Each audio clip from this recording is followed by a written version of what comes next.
Bueno, un saludo para todos. Nuevamente por acá trayéndoles temas de interés en nuestro campo médico y hoy vamos a tratar un tema que me han pedido bastante y es cómo calcular el eje del QRS en un electrocardiograma y eso para qué sirve y cuál es la utilidad del mismo. Les habla Luis Aristizábal, soy médico egresado de la Universidad CES, me especialicé en emergencias y desastres en la misma universidad y soy instructor de trauma y reanimación. La importancia de obtener el eje del QRS es que nos va a ayudar a orientarnos o a descartar diagnósticos importantes como el considerar hipertrofia de cavidades, principalmente ventriculares, para también diagnosticar hemibloqueos de rama. Cuando hablamos de hemibloqueos, recuerden que estamos haciendo referencia a los fascículos de la rama izquierda de las de His y también incluso para ver cuándo está mal tomado ese electrocardiograma. Muy bien, ¿cómo obtenemos entonces el eje del QRS? Algunos autores lo obtienen sacando los milímetros en las derivadas de 1 y de 3, que son las bipolares del plano frontal, o también podría ser una mezcla de bipolares con unipolares, y ese es el que más me gusta a mí, obteniendo el balance de las deflexiones positivas y negativas en las derivadas de 1 y en ABF. Ya vamos a ver lo sencillo que es. Conocer entonces la dirección de los vectores en el triángulo de Einthoven, que ya vamos a repasar, aprender o recordar qué es lo que representa esto, y ya posteriormente lo vamos a ubicar en el plano cartesiano para ver entonces hacia dónde se está dirigiendo nuestro eje del QRS. Recuerden entonces que el electrocardiograma de dos derivadas consta de unas derivadas en el plano frontal y otras precordiales. Y las derivadas del plano frontal, unas son bipolares de 1, de 2 y de 3, y otras son unipolares, ABR, ABL, ABF. Veamos ese triángulo un poco más aumentado para que recordemos y entendamos. La derivada de 1 surgió entonces de enfrentar un electrodo del brazo derecho contra otro en el brazo izquierdo y recuerden que siempre hacia donde se dirige el vector es la positividad, o sea que D1 es positivo acá.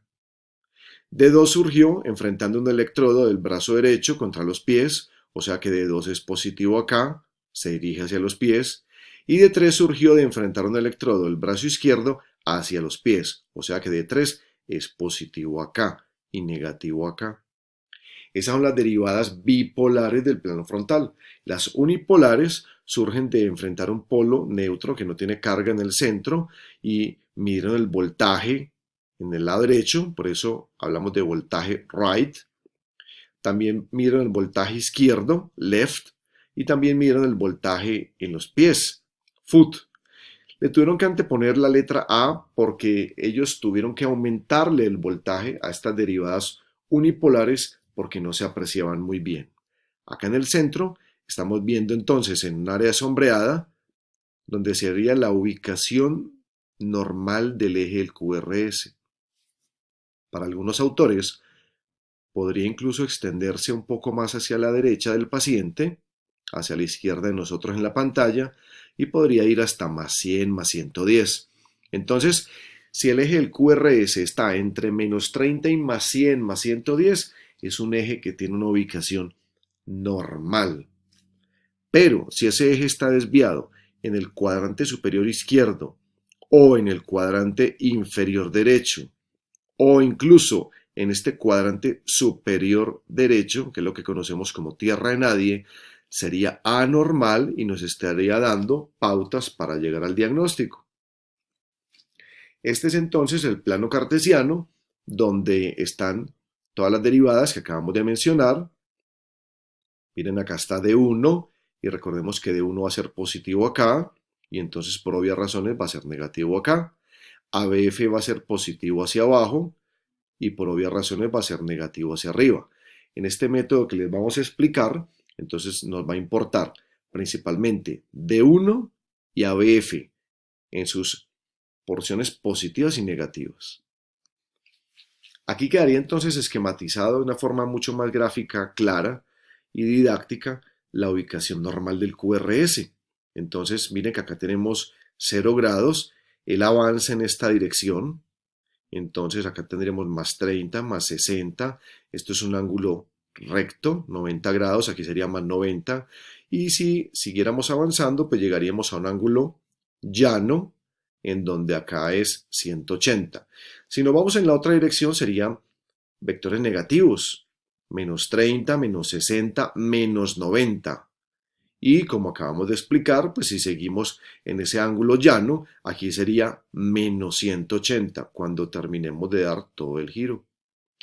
Todo lo que caiga en estos dos cuadrantes va a tener eje negativo y todo lo que caiga en estos dos cuadrantes inferiores va a tener eje positivo. Recordemos entonces que lo normal es que caiga entre menos 30 y más 100 más 110. Si está en esta área sombreada de amarillo es un eje normal. ¿Qué pasaría entonces si el eje cae en el cuadrante superior izquierdo del paciente? Que puede ser entonces un eje normal o que puede ser una hipertrofia de ventrículo izquierdo, o si está entre menos 45 y menos 90, tenemos otro diagnóstico y se llama hemibloqueo anterosuperior. ¿Qué pasa si el eje cae en el cuadrante inferior derecho del paciente? Pues que podría ser normal, o que podría ser una hipertrofia de ventrículo derecho, o podría ser un hemibloqueo postero inferior. ¿Qué pasaría entonces si el eje cae en el cuadrante superior derecho del paciente? Es lo que se conoce como tierra de nadie y estaríamos prácticamente presenciando una taquicardia ventricular. Acá tenemos entonces el trazo electrocardiográfico. Recordemos que es una línea isoeléctrica que puede tener deflexiones positivas hacia arriba o que puede tener también deflexiones negativas hacia abajo de la isoeléctrica. Entonces, ¿qué es lo que vamos a hacer? Vamos a buscar el balance en milímetros de deflexiones positivas y negativas del QRS en D1 y en ABF. Si estamos ubicados en D1 o en ABF y todo lo que estamos viendo es una deflexión positiva, pues como nos lo muestra el gráfico, acá el balance van a ser 12 milímetros. Pero si tiene componente positivo y tiene componente negativo, aquí vamos a ver que hay 7 milímetros positivos y que hay 6 milímetros negativos para un balance de más 1. 7 positivos, 6 negativos, más 1. Pero si vemos que tiene 2 positivos, 2 milímetros positivos y tiene 8 milímetros negativos, acá el balance va a ser menos 6. Y eso es lo que tenemos que ir a buscar en D1 y en ABF para ubicarlo en nuestro plano cartesiano. Miremos entonces un electrocardiograma de 12 derivadas. Acá tenemos D1, D2, D3, ABR, ABL, ABF, B1, B2, B3, B4, B5 y B6, y acá abajo nos han inscrito un dedo largo.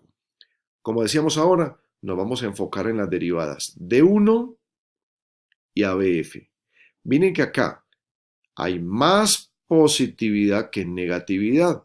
Entonces D1 va a ser positivo. Acá en ABF también hay componente positivo, hay componente negativo.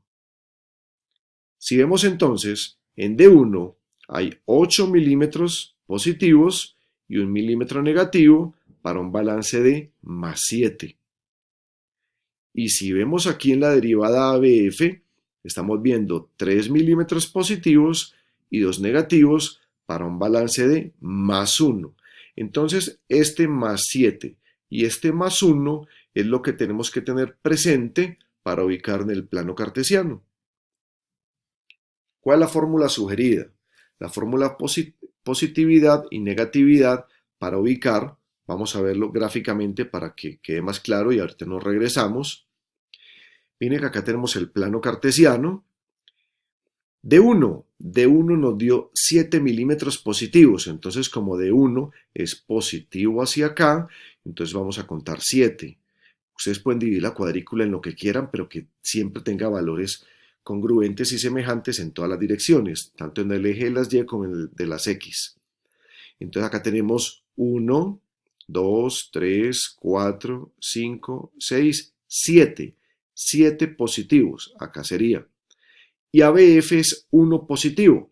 Recuerden que ABF es positivo hacia abajo, entonces 1 positivo, este sería el vector de ABF y este sería el vector de D1. Mire que la raya que intersecta, el vector que intersecta es este de acá. Ya tenemos una información importante. El eje del QRS que estamos buscando es este amarillo, cayó en el cuadrante inferior izquierdo del paciente, está en un rango normal. Miren que en este cuadrante, como es un ángulo recto, la mitad de ese ángulo recto es este vector de 45, entonces tenemos otra información adicional. Está entre 0 y 45, pero vamos a ver cómo lo sacamos exactamente con grados. Devolvámonos nuevamente para que veamos.